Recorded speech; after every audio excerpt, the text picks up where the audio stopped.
All right, here we go with another match in the second Discord Chess Championship. We are already beginning with a quite unconventional opening, I will say. It's not often that you see d5 being played as a response to e4. After all, it does offer up the pawn for free, but white declined to take it in this game.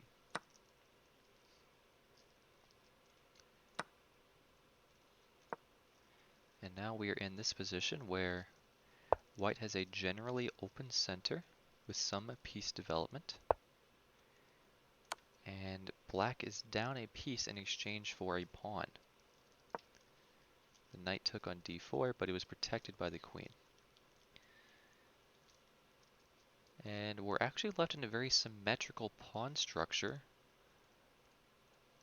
at least symmetrical diagonally speaking. We have e4, d5, f3, and c6. But what I will say is that unless white castles queenside, this does leave some counterplay for black. After all, the f3 pawn being moved forward gives an open diagonal for black to attack. And now, after queen a5 and c3, there isn't much left of an attack left for black. They can play a6, which they did, and now d takes on e6 as the bishop was hanging. A takes on b5, the bishop was also hanging. However, black's pieces seem to be a little bit congested on the queen side of the board, whereas white's pieces are a little bit more open. Of course, this knight on a3, not in an ideal position, but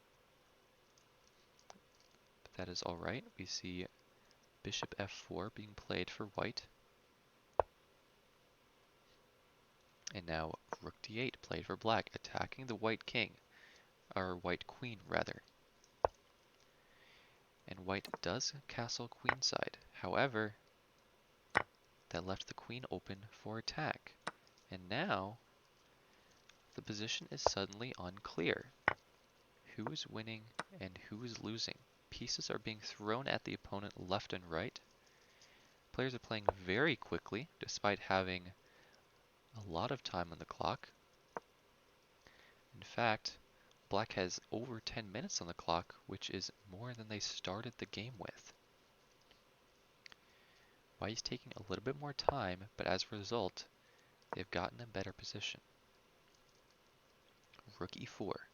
White is up 2 points of material, but after this pawn being taken, only up 1 point, unless of course the pawn is taken back by this rook on e4.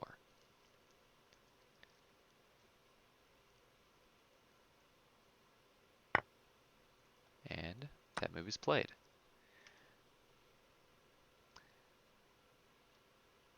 Position is very scary for black, I would say. At the same time, they're down a queen, and the queen is the most strongest attacking piece in chess, of course.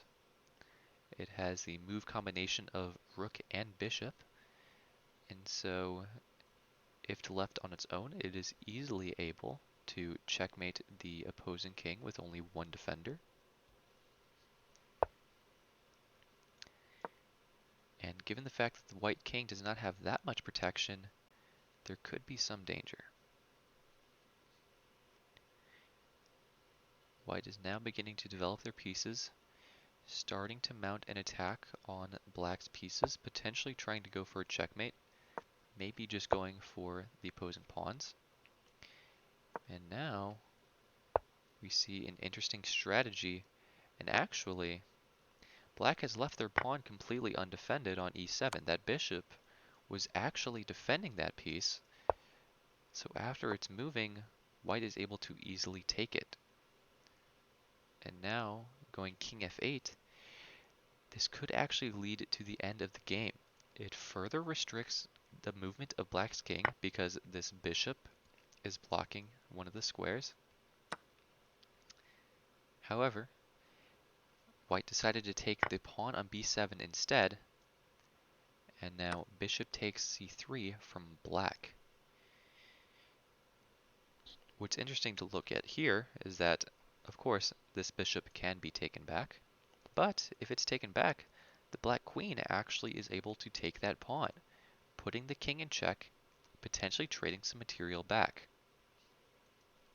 Additionally, this rook isn't left attacked by the bishop. It is protected by the knight, but if this bishop is not taken, that could be a large material gain for black, potentially stopping the attack from white. But it is unclear what white will play next.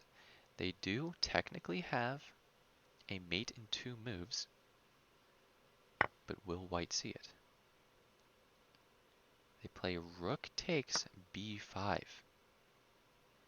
Very clever move because the knight is defending the rook, and now the rook is attacking the queen. The queen can no longer defend this bishop without giving itself over to the opponent. If it moves here, it gets taken, and if it takes the knight, it gets taken by the pawn. So what will black do? Black plays c4, giving over their queen. And now bishop takes on e1, knight takes on e1, and rook h7. We now see knight takes on c4, and rook c7, pinning the knight to the king. We see b3, defending the knight so it cannot be easily taken.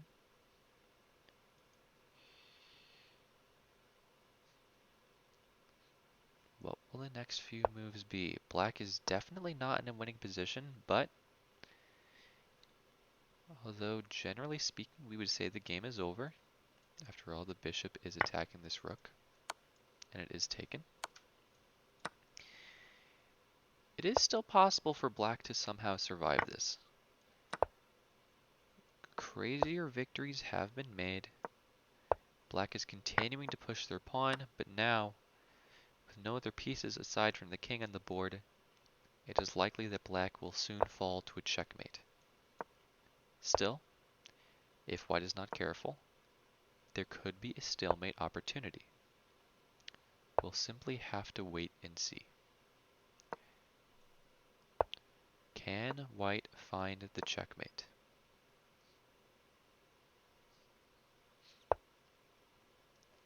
See king f6. There are still some squares for the black king to move to.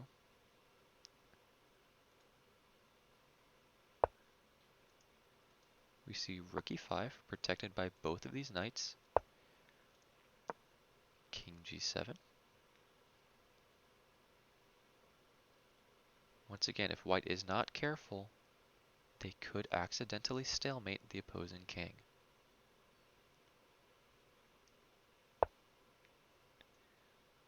Knight g5 being played. There are now very few squares for the black king to move to after king h6. And actually, we see knight g7, putting the king in check, avoiding stalemate as much as possible.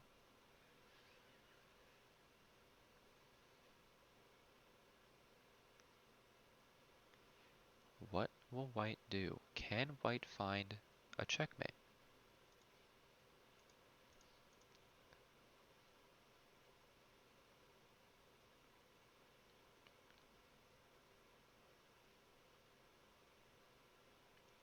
White taking their time. Down on the clock, we actually see a repetition here. Will black play the same move? Black is resigned, and white is victorious.